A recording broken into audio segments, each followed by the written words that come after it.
Hey guys, how's it going? Hope you're doing well. My name is Crown, and today I'm going to read you some very interesting stories that I hope that you're gonna love. And now, without further ado, let's go!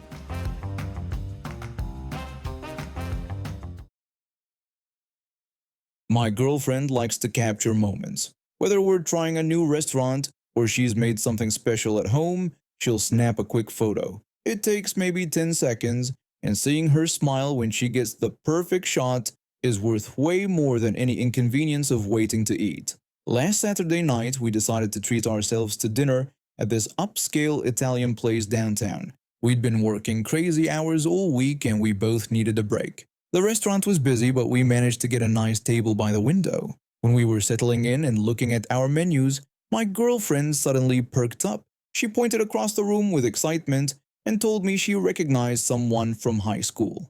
I looked over to where she was staring and saw a guy about our age with a woman being seated a few tables away. She explained that they used to be really close friends but had drifted apart after graduation. She hadn't seen him in about 8 years. She looked genuinely excited, so I suggested we go say hi. We walked over to their table, and there was this whole reunion moment. There were lots of surprised greetings and comments about how neither of them had changed much. His girlfriend seemed nice enough, though she was pretty quiet during the initial introductions. Since we were all there anyway, I suggested we ask the hostess if we could get a table for 4 instead. Everyone seemed up for it, so we did. The conversation flowed pretty naturally at first.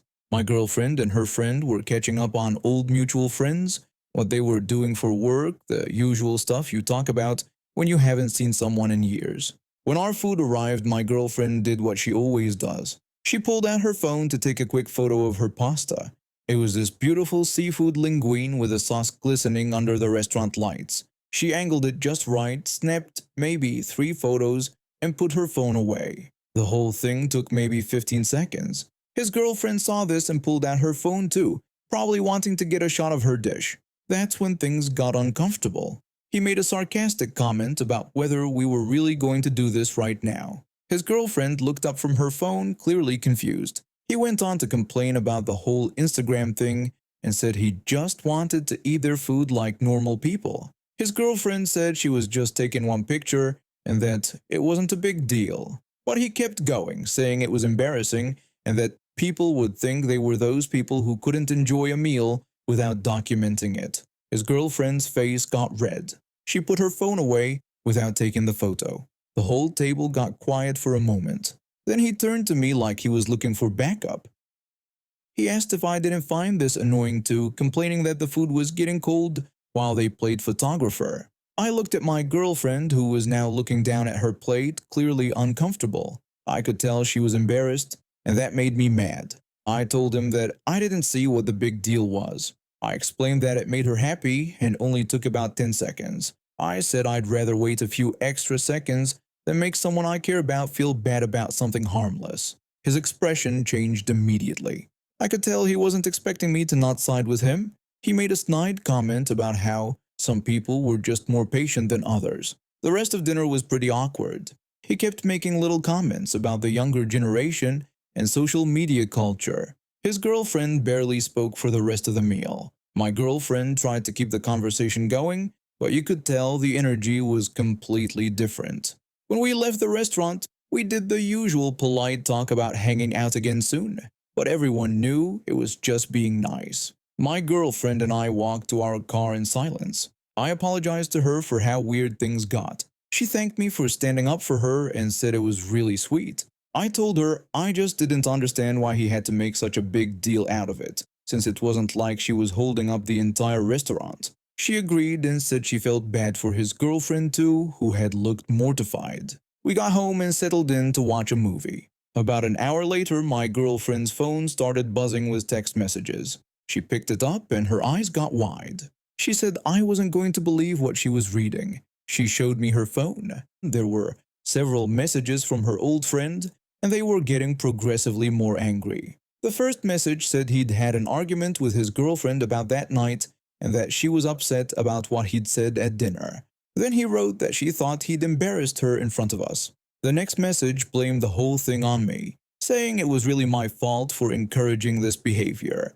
The final message was the most ridiculous, he said.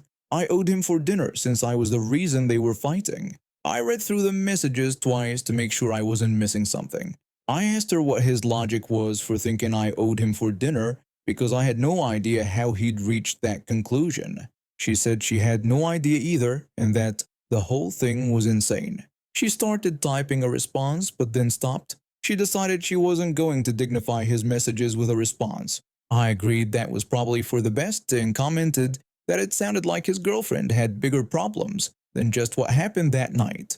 My girlfriend nodded and said that if he was willing to humiliate her in public over taking a photo, she couldn't imagine what he was like in private. We ended up blocking his number. A few days later, we found out through mutual friends that he and his girlfriend had broken up. Apparently, the dinner incident was just the tip of the iceberg, and she'd been dealing with his controlling behavior for months. The company I work at has always been pretty generous with benefits. We get 20 vacation days a year, plus sick leave and personal days. When I started, my previous boss was this easygoing guy who basically told us to just put in our requests and he'd make it work. He trusted us to manage our own time and get our work done. It was perfect. Then 6 months ago, he retired, and corporate brought in this new manager. This guy came from some high-pressure consulting firm and apparently thought he was still working there. From day one, he started implementing all these unnecessary policies for our tiny office of 8 people. Mandatory weekly one-on-ones, detailed project reports for the simplest tasks, and worst of all, this new rule about vacation requests. The first time I tried to take a day off under the new system, I submitted my standard request form like always. 2 days later, I got called into his office. He told me he needed to discuss my vacation request. When I asked what the issue was, he explained that I hadn't provided a reason for taking the time off. I said I didn't know I needed one since I'd never had to do that before. He told me that things were different now and that he needed to ensure time off requests were legitimate and that people weren't just taking advantage of the system. I stared at him for a moment, trying to process what he'd just said. Taking advantage of the system? We're talking about earned vacation days, not some kind of charity handout. I told him it was just a personal day and that I needed to handle some things. He asked what kind of things. I said personal things. He told me he was going to need me to be more specific. I ended up having to explain that I had a dentist appointment and wanted to make it a long weekend to visit my sister. He approved it, but not before making me feel like I was asking for some huge favor instead of using my own earned time off. After that, he sent out an email to the whole office explaining the new policy. Everyone had to provide detailed explanations for any time off requests, and everything needed his personal approval. People started grumbling about it immediately, but most of my co-workers just went along with it. They'd write things like family obligations or medical appointment and hope for the best. But I was getting more and more annoyed every time I had to justify taking my own vacation days. The breaking point came 3 weeks later when I'd planned to take a few days off just to relax at home. I'd had what passed for an intense week at our low-key office. We'd gotten a new client with slightly more complex books, and I'd had to actually think about my work for once. I was looking forward to sleeping in and maybe reorganizing my apartment. I submitted my request with personal time written down, and sure enough, got called into his office again. He said he was going to need more detail on this personal time request. I told him I just needed a few days to recharge. He said that wasn't really a valid reason and that personal time should be for legitimate personal business. I asked him like what. He explained that it should be for medical appointments, family emergencies, or important errands that couldn't be done outside of work hours. I asked if I couldn't use my vacation days to actually take a vacation. He said I could, but I needed to provide a legitimate reason that justified the time off. That's when I realized this guy was completely out of touch with reality. He was treating our earned benefits like he was doing us some kind of favor by letting us use them. I walked out of his office furious, but then I got an idea. If he wanted detailed, legitimate reasons for time off, I'd give him exactly that. I went back to his office an hour later, making sure to look appropriately somber. I apologized for earlier and said I should have been more upfront about why I needed the time off. He said that was okay and asked what the situation was. I told him it was my dad and that he'd been going through chemotherapy, and it had been really hard on the whole family. I watched his face immediately shift from suspicious to uncomfortable. I explained that the treatments were so intensive and I wasn't used to seeing him like this. I told him that my whole life, my dad had been this strong, invulnerable guy, but now he was just human and fragile. I said I kept thinking about how he might not be around much longer. I let my voice catch just a little bit, remembering some acting techniques from a theater class I took in college. I wasn't crying, but I was definitely selling the emotional weight of the situation. He said he was so sorry and that he had no idea. I explained that I'd been trying to spend as much time with him when he was still feeling okay between treatments, and that's why I needed those days off. He said, of course, and told me to take all the time I needed. Now, here's the thing, my dad had been cancer-free for over 5 years at this point. He'd had a small scare with skin cancer when I was in high school, got it removed, and had been perfectly healthy ever since. But watching my boss squirm in his chair, clearly regretting his invasive questioning, was absolutely satisfying. I thought maybe this experience would make him reconsider the whole policy. Maybe he'd realize that demanding personal details from employees was inappropriate and uncomfortable for everyone involved. But no such luck. A few weeks later, I needed another day off, and the same process started all over again. So I got creative. Over the next few months, I developed quite a repertoire of family tragedies.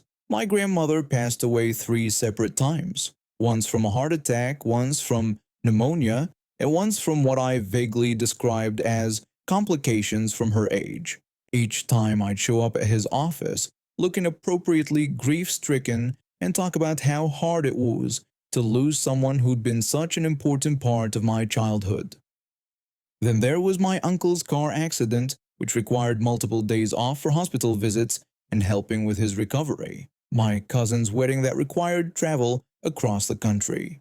My mom's mysterious illness that required me to take her to various specialists. I even threw in a few personal medical scares. Nothing too specific, just enough to make him deeply uncomfortable about asking follow-up questions.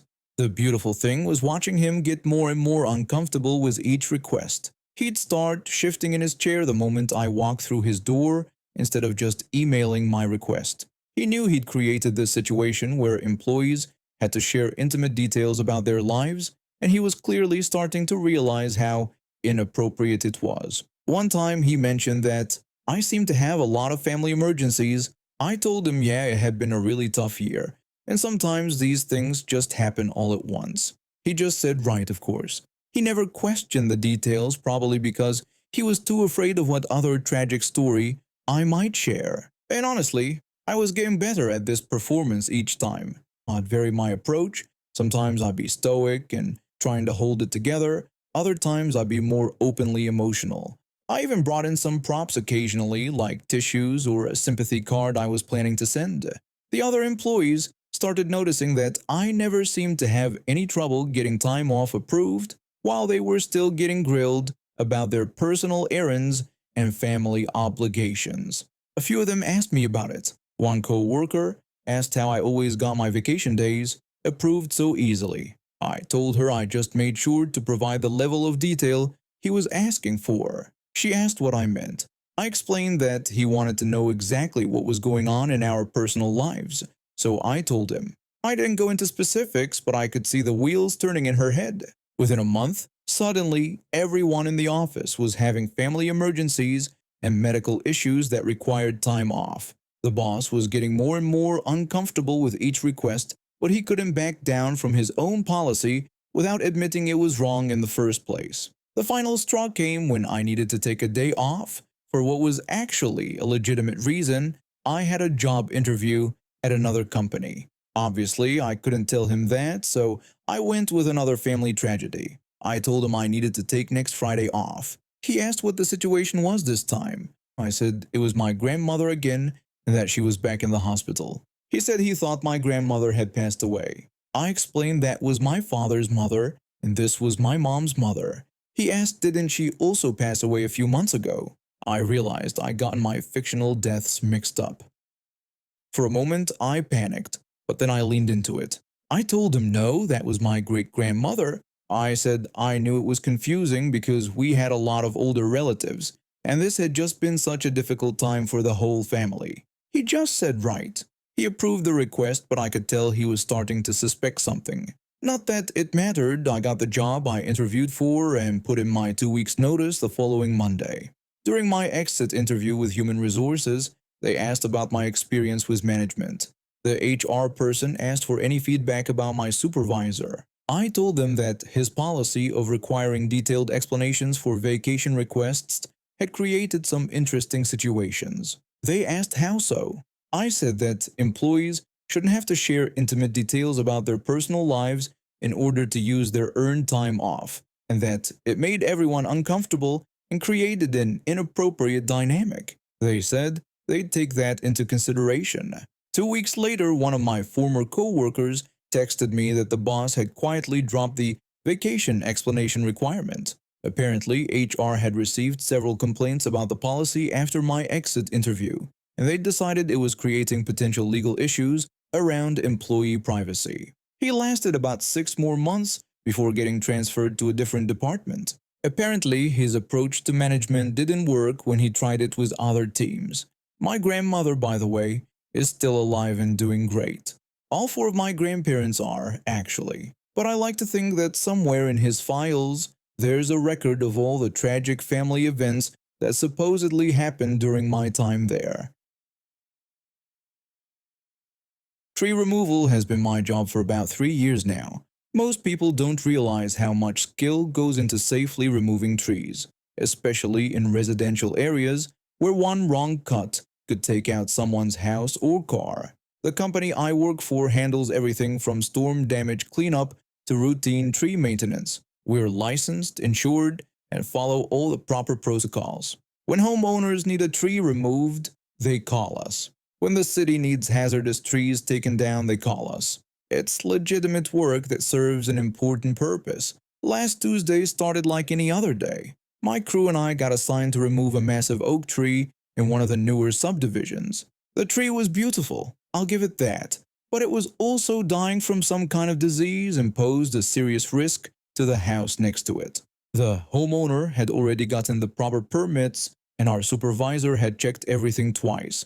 I was the one operating the chainsaw that morning. My co-worker was handling the ropes and making sure debris didn't fall where it shouldn't. We'd been working for maybe an hour when this woman came storming across the yard. She was probably in her 50s, wearing a tie-dye shirt and carrying what looked like a small camping axe.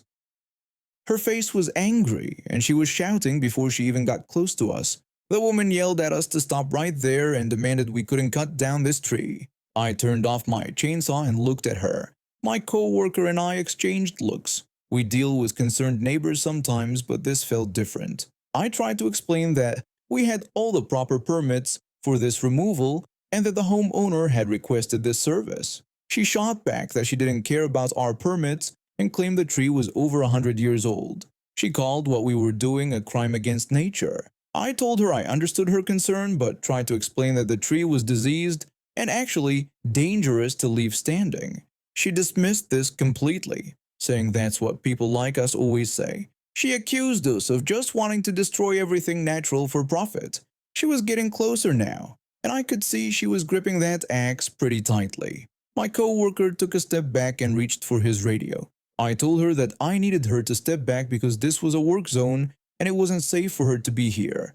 She refused, saying she wasn't going anywhere. She declared that if we wanted to murder this tree, we'd have to go through her. She planted herself right between me and the tree, holding that axe across her chest like some kind of shield. I'd never seen anything like it. I tried to stay calm and told her I didn't want any trouble. I explained we were just doing our job, and if she had concerns about the permit, she needed to take that up with the city. She ranted about how the city doesn't care about the environment and called them all corrupt. She insisted she wouldn't let us destroy this beautiful tree. My co-worker was talking quietly into his radio, probably calling our supervisor. I was trying to figure out how to de-escalate the situation when she suddenly raised the axe above her head. She threatened that If I took one more step toward the tree, she would stop me. That's when I realized this woman wasn't just passionate about trees, she was actually dangerous. The look in her eyes was wild, and she was brandishing that axe like she meant to use it. I told her okay, and that I was backing away. I slowly moved backward, keeping my hands visible. My co-worker was doing the same thing. We'd dealt with angry property owners before, but nobody had ever threatened us with a weapon. She told us that's right and to run away, calling us tree murderers. She said this is what happens when people stand up for what's right. She started walking toward me, still holding the axe up. I kept backing away, but she was getting closer. My heart was pounding. This woman was actually chasing me with an axe over a tree removal. I pleaded with her to put the axe down and said we could talk about this. She said she was done talking and claimed that corporate destroyers like us never listen anyway. I turned and ran toward our truck. Behind me, I could hear her footsteps and her shouting. When I got to the truck, I grabbed my phone and dialed 911. I told the emergency operator that I needed police at 1425 Maple Street because there was a woman here with an axe threatening my work crew. The dispatcher was asking for more details when I heard my co-worker yelling. I looked back and saw Karen had stopped running. She was standing about 30 feet away, and she was pulling her arm back like she was going to throw the axe. I yelled that she was throwing it and that she was actually throwing the axe. I dove behind the truck just as the axe came spinning through the air. It missed me by maybe 6 feet and stuck in the ground with a solid thunk. This woman had actually thrown an axe at me over a tree removal job. She shouted that next time she wouldn't miss and that we better not come back here. She stormed off toward the street, leaving the axe stuck in the ground. My co-worker and I just stood there staring at it.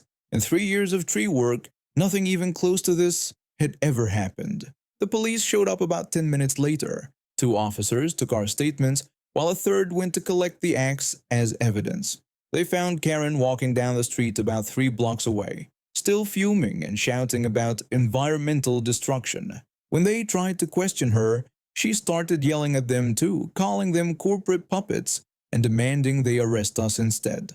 The officers were patient at first, but when she refused to calm down and started threatening them as well, they put her in handcuffs. One officer told her she was under arrest for assault with a deadly weapon and disturbing the peace. She screamed that this was persecution and that she was defending nature. She called all of us criminals. She was still shouting when they put her in the patrol car. One of the officers came back to talk to us. The officer explained that we'd need to come down to the station later to file a formal complaint. He mentioned that this woman apparently had priors for similar incidents. That explained a lot. This wasn't her first time going overboard with environmental activism. We ended up having to reschedule the tree removal for the next day. The homeowner was understanding about the delay, especially after we explained what happened. When we came back, there was a small group of normal protesters with signs, but they stayed on the sidewalk and didn't interfere with our work. The tree came down without any further incidents. When we suspected the inside was completely rotted out. If we'd left it standing, it would have fallen on its own within a few months, probably right onto the house. A few weeks later, I got a call from the prosecutor's office. Karen had been charged with assault with a deadly weapon, and they wanted to know if I'd testify if the case went to trial. I said yes. What she did was completely unacceptable, and someone could have been seriously hurt. The case never went to trial, though. Her lawyer convinced her to take a plea deal. She got 6 months probation, community service, and had to pay restitution for the work delay. She was also banned from coming within 500 feet of any active tree removal site in the county. I still do tree removal work, and I still run into the occasional upset neighbor, but now I pay a lot more attention to how people are acting, and I keep my radio close at hand. Most people who care about trees are reasonable and just want to understand why removal is necessary. But sometimes you get someone who's willing to throw an axe at you over it. A few years back, I was working as a temp in the human resources office of a big newspaper. It was actually a pretty sad time because they had just bought out another major newspaper that had gone under. My job was basically to help all the people from the dead newspaper who were trying to get jobs at our company. I'd collect their resumes, hand them resource packets, and point them toward where they could apply for unemployment benefits and other assistance they might need. I've been working there for about 3 weeks when I had this conversation with my boss. He was this really understanding guy who everyone called by his first name. One morning, he saw me sitting outside the building reading a book. My boss asked me why I was there so early every day. I explained that I took the bus to get to work, and I had two options. I could take the bus that got me there an hour early, or I could take the one that would make me 90 minutes late for work. I told him I figured being early was better than being late. He said that made total sense and offered to change my schedule. He suggested I could start earlier and leave earlier so I wouldn't have to sit around outside waiting. It worked out perfectly. I could get a ton of work done before everyone else showed up. Filing, organizing, preparing materials for the day. When I left in the afternoon, there was another temp who came in to handle all the processing needs from the busy part of the day. Everything ran smoothly. My boss was so happy with my work that he called my temp agency and extended my contract from 6 weeks to 6 months. He even told me he wanted to make me permanent, but there was some process he had to follow first. He sent out a memo to everyone explaining my modified schedule and why it was necessary. That's when things went sideways. There was this manager above my boss, and let me tell you, this guy was a real piece of work. He walked into my boss's office the day after the memo went out. The manager told my boss that he couldn't show favoritism to me. He said I needed to follow the assigned schedule or be replaced. My boss tried to explain that my schedule worked perfectly for everyone and that I got more done in those early hours than most people did all day. But the manager didn't care. He insisted there were no allowances for special scheduling needs of employees, none whatsoever. My boss came to me the next day looking really frustrated. He apologized and asked if I could find a ride in the morning so I could be there at the regular time instead of early. I told him I'd tried asking around, but nobody lived near me or went in my direction. I really couldn't make it work. He thought for a moment and then suggested the compromise. He said I could keep coming in early like I had been, but I shouldn't clock in until my official start time. He also asked if I could stay until the regular closing time instead of leaving early. I agreed because I needed the job even though it meant I'd be stuck waiting around for almost 2 hours every evening for the next bus home. The very first day of this new arrangement, I was sitting at my desk reading my book, waiting for my official start time.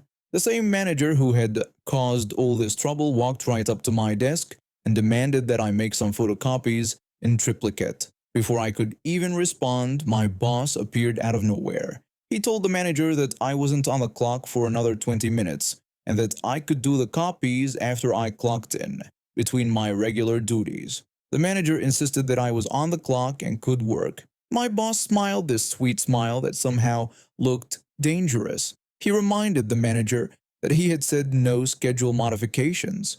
He pointed out that I would have been on the clock by now, but I wasn't, thanks to the manager's own rules. The manager got angry. He demanded to see my boss in his office immediately.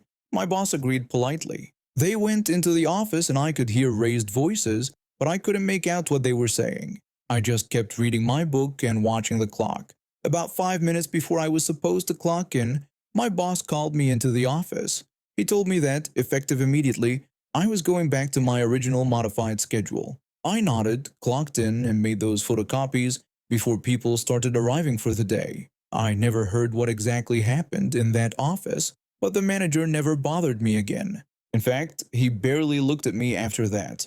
Over the next few months, I watched my boss handle situation after situation with the same kind of clever thinking. He always found ways to work within the rules while still doing what was best for his employees. The manager, on the other hand, kept making enemies throughout the company. About a year later, I heard my old boss had been promoted to the manager's position. Apparently, the manager had been let go after a series of complaints about his management style. When I heard the news, I smiled. My boss had been right all along about treating people fairly and finding solutions that worked for everyone. I'm an accountant, and I've been with my wife for 4 years now, and we've been living together for 2 of those years. We're both pretty practical people who don't rush into things. We saved up for our wedding, bought a house together, and basically built a solid foundation before taking the next step. My brother, on the other hand, is the complete opposite.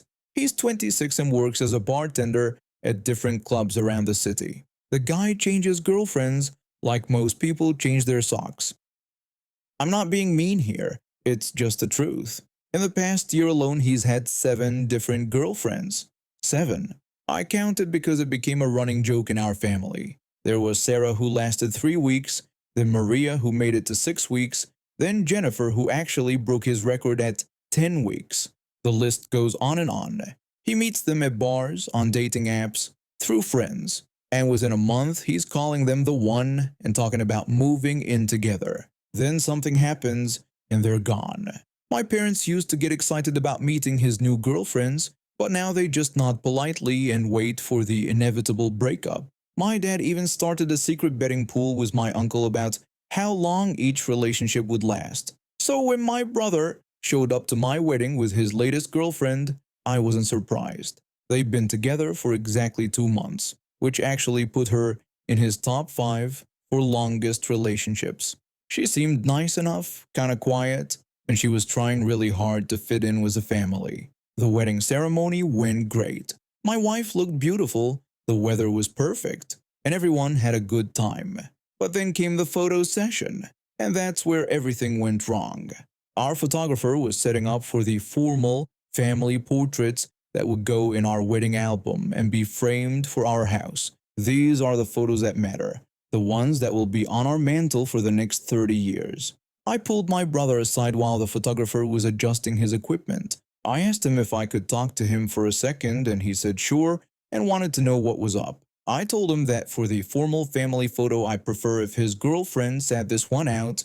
I explained that we could include her in all the casual shots, but for the main family portrait that will be framed and hung in our house, I wanted to keep it to just immediate family. His face immediately changed. I could see him getting angry.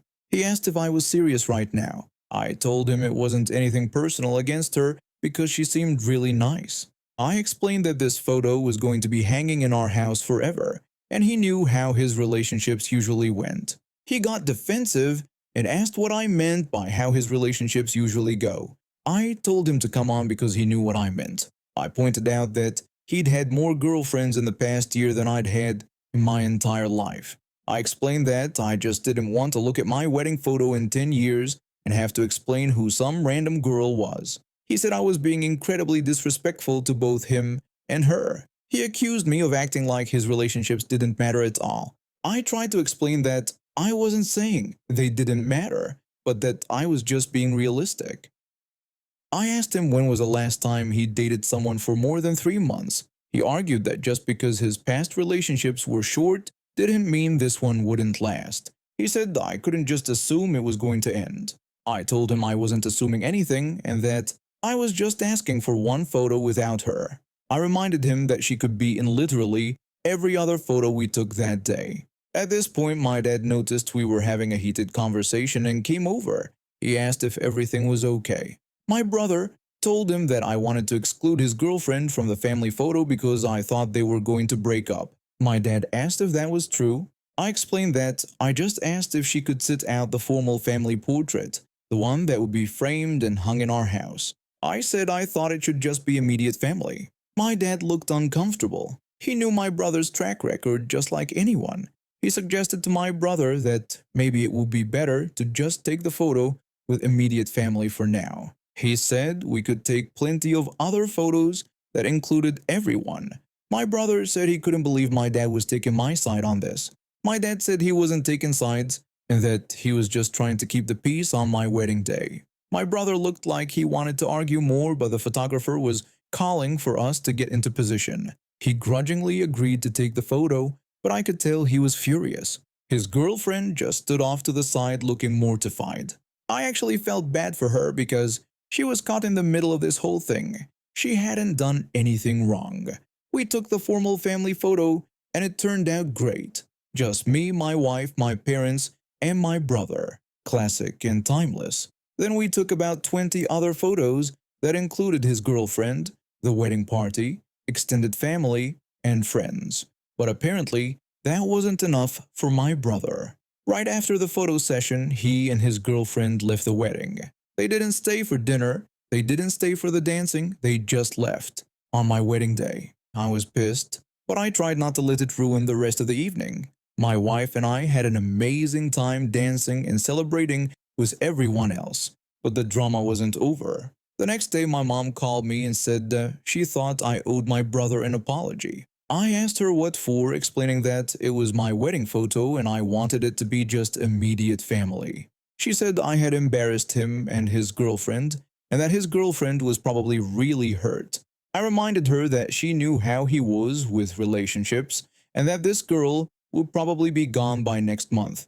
She said that wasn't the point, and that I couldn't just assume the relationship wouldn't last. She brought up how my wife and I were only 2 months into dating at one point, and look how that turned out. I argued that it was completely different because we were serious from the beginning. I explained that we talked about future plans, met each other's families properly, and took things slow and steady. She said every relationship was different, and that I should have included her in the photo. I reminded her that it was my wedding photo, and I got to decide who was in it. She said that she got to decide if she was disappointed in her son's behavior. That stung. Now both my brother and my mom were mad at me, and I honestly didn't think I'd done anything wrong. 3 weeks later, my brother and his girlfriend broke up. Apparently, she found out he was still talking to his ex from 2 relationships ago. Color me shocked. When I found out, I called my brother. I asked how he was doing after hearing about him and his girlfriend. He said we didn't need to talk about it. I told him I was sorry things didn't work out, but he had to admit I had a point about the photo. He asked if I was really going to say, "I told you so right now." I said I wasn't saying that, but maybe now he could understand why I wanted to keep the formal family photo to just immediate family. He said whatever, and that he was still not talking to me. But here's where it gets interesting. My mom called me the next day and said she heard about my brother and his girlfriend. I told her yeah, I figured she would. She said she owed me an apology and that I was right about the photo. I told her I appreciated that. She said she was still disappointed in how I handled it and that I could have been more diplomatic. I asked her how I was supposed to be more diplomatic when I asked him privately and politely. She said she didn't know, but maybe I could have just included her and dealt with it later. I asked her if she really wanted me to have someone I barely knew in my wedding photo that would hang in my house forever just to avoid hurt feelings. She said when I put it that way, she guessed not. A week later, my brother started dating someone new, a girl he met at his gym. When my mom found out, she called me and told me about his new girlfriend. I said already, pointing out that it had been less than 2 weeks. She said she knew and that she was starting to see my point about his relationships. I explained that it wasn't that I didn't want him to be happy, but that I just knew him and wanted my wedding photo to be timeless. She said I was right and apologized for giving me such a hard time about it. My brother is still barely talking to me, but honestly, I don't really care anymore. I look at my wedding photo hanging in our living room, and I'm glad it's just immediate family. It's classic, it's timeless, and I don't have to explain to anyone who the random girl is. My brother's current girlfriend has already lasted longer than the previous one. She's at 3 weeks now, which means she's in his top 10. At this rate, she might even make it to a month. And now we have reached the end of today's stories. Thank you for watching, and see you next time.